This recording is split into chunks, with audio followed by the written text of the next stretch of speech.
అమ్మ ఫోన్లో important call మాట్లాడుతుంది.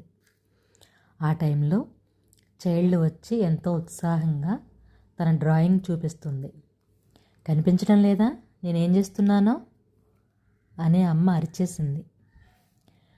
చైల్డ్ సైలెంట్ అయిపోతుంది. ఫోన్ కాల్ మాట్లాడడం అయిన తర్వాత అమ్మ అర్థం చేసుకుంటుంది. చైల్డ్ని దగ్గరకు తీసుకొని, నేను అలా నీపై అరిచి ఉండకూడదు, సారీ, ఏది ఇప్పుడు నీ డ్రాయింగ్ తీసుకురా చూద్దాం అంటుంది.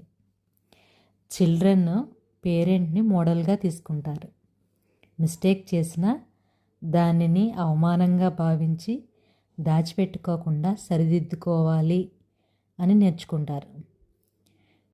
ఎవరేమైనా మిస్టేక్ చేయకుండా ఉండడం గ్రేట్ కాదు, మిస్టేక్ను ఒప్పుకుని సరిదిద్దుకోవడం గ్రేట్.